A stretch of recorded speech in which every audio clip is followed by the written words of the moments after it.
in dressing room number 5, it's 5 questions with the Sick Puppies. Now, people went to 1057thepoint.com, your fans, and they submitted a ton of questions, and I picked the 5 best ones. And I will now ask you these 5 hard-hitting, investigative Barbara Walters type questions. Okay, so you have to have the face too. You have to have like the seriousness and the. Okay. And the deep I'm being voice. The deep completely voice. serious now.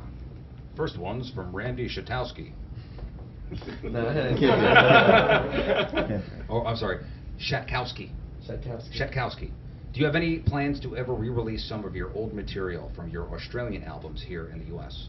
Yes, we do actually. We have an album called Welcome to the Real World, which as soon as we can get the masters back for, we'll release it again. Why you don't own those? No, it was on an independent label like 8 years ago, a while ago. It was the first record we did, and it was and we just gotta buy the masters and then we'll put the record out again. How about you just send Emma over with a hammer? Think that'll work? That might work. I don't know. I can try it. These are hard hitting, man. Yeah, these are hard hitting. These are tough. So hard. Next question is from Anthony Presto. Have drugs or alcohol ever affected your performance on stage? And the quality of your music? And if so, to what extent? The only time I did a gig with any intoxicants, I was drunk and actually made the show better. And I haven't done it again since.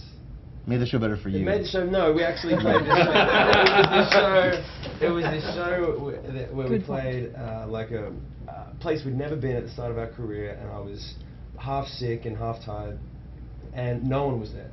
And I was just like, man, I'm just gonna have a few drinks. We started to do a few more, and then like about maybe 50 people came to this show, and we had a blast, man. I just put the guitar down, I went out into the crowd and moshed when Emma was doing a solo, came back and hung out, and it was fun. Let's just get ripped before your set today. Yeah. Let's just do it. Yeah, I think 18,000 people can't be wrong there. Let's just mainline Jack. Let's do it. Does that work? I don't know. A friend told me. You can try it first. All right, question number 3 from Andrea Reese.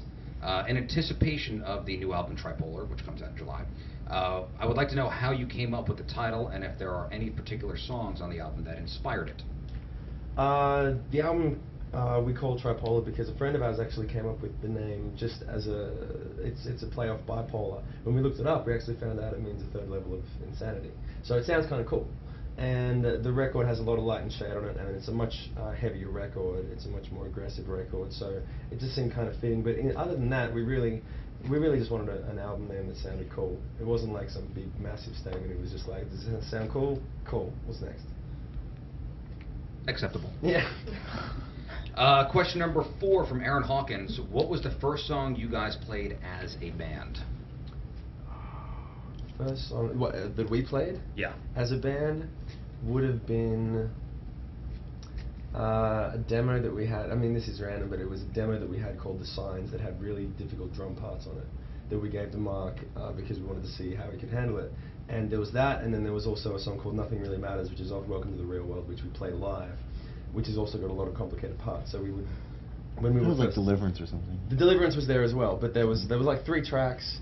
And we threw, well, like the first one that we really sort of nailed, I think, was Deliverance, and then Nothing Really Matters has like literally 6 different tempo changes and stuff, so we threw that in there with a drum solo and tried to make it work, and but that was probably the first, Deliverance and Nothing Really Matters. Question number 1, 2, 3, 4, 5th. Jessica Karuna. I'm butchering this. How would you say that? I can't sit the center.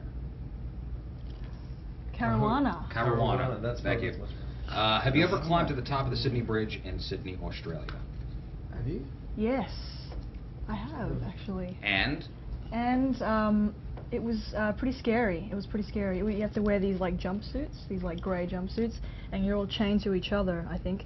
And just so you don't, if one falls, everyone falls. So anyway, basically, yeah. I don't know. It's just so like everyone's like close together and no one like decides to jump off.